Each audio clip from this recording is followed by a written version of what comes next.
Auth66, day 41. I didn't record on the weekend, so there was no reading.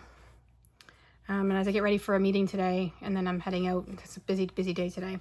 I have something I'm doing at work and being on like a webinar type thing, and then I'm going to a concert. So I was like trying to think of things that I want to talk about, and it kind of goes along with today, so bear with me. I'm going to read you some poetry. So this is a very well-worn book. It's Charles Bukowski's Mockingbird Wish Me Luck. I chose a poem without profanity, but you should know that most of his poetry has profanity in it. He lived in a pretty seedy area, I'm pretty sure in California, and he was an alcoholic. I think he was an alcoholic because he didn't know how to do and deal with all of his feelings. Sometimes as an artist, which is, you know, my life to some degree out of work now, but for over 15 years, that was my job, was to be an artist. You have to open yourself up and be vulnerable. And you have to allow yourself to feel things in order to recreate things, whether they be emotions in a photo, feelings in print, paint on a canvas to convey light in the most weird and interesting ways. You have to be able to really see the nuance in things, and that means making yourself more raw. And this poem, to me, I'll get into it after I'm done, but it kind of talks about that a little bit, but there's a little bit more I want to say. So it's called Rain. A symphony orchestra, there is a thunderstorm. They are playing a Wagner overture, and the people leave their seats under the trees and run inside to the pavilion, the women giggling, the men pretending calm, wet cigarettes being thrown away. Wagner plays on, and then they are all under the pavilion. The birds even come in from the trees and enter the pavilion. And then it is the Hungarian Rhapsody No. 2 by Liszt, and it still rains. But look, one man sits alone in the rain, listening. The audience notices him. They turn and look. The orchestra goes about its business. The man sits in the night in the rain, listening. There is something wrong with him, isn't there? He came to hear the music. I think, you know, there'll probably be many people that could debate what this poem means to me, which is how poetry works, really. You take what you want from it. Same with song lyrics.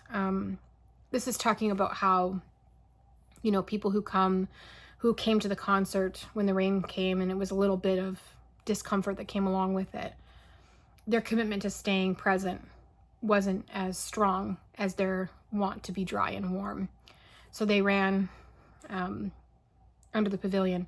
And there's kind of a commentary there about also looking at what everybody else is doing, right? And how we all seek comfort. But sometimes those of us who come with such passion and with such commitment and dedication to something are willing to deal with discomfort, just to be able to stay present in it. And I thought it was an interesting poem to talk about because, you know, there's so many times where people talk about how you'll never work a day in your life if you do something you love. And I'll be honest with you, I think that's bullshit. I think you can enjoy what you do, and I think that you can be dedicated and passionate about it, and it can be the thing that wakes you up and drives you, even in the moments of rain. But to pretend like as long as you love what you're doing, or that you're happy about what you're doing, that there won't be a difficult day or there won't be a day of work, it just doesn't compute for me. I mean, some of the projects I've done and I'm most passionate about is like I can lose track of time and just to hyper focus into what I'm doing. Beautiful part of ADHD. But then I wake up and realize from the hyper focus and realize, wait a second, my back hurts, right? And wait, my brain is overwhelmed because there's too many thoughts that are going on and I need to take a moment to step back. Or I'm exhausted because I've been going at this thing, but I'm enjoying every minute of going at it. But you need to keep in mind that if you have that kind of mantra, the moment that things get hard, it might make you want to leave it. It might make you want to, run away because it should just be easy, right? But it's not. Life is not. Things are not always easy. Friendships aren't easy. Relationships aren't easy. Business isn't easy. You know, on the greatest days when everything's going great, you can pat yourself on the back and go, yeah, I did it. But the real proof and medal of life is what happens on the day that it's hard.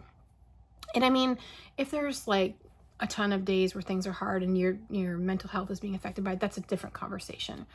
I'm just talking about that ability to double down and say, this is what needs to be done. And today it might not be fun. Today it might be work. As long as I get to tomorrow where it's fun, then I'm willing to put in the work for right now.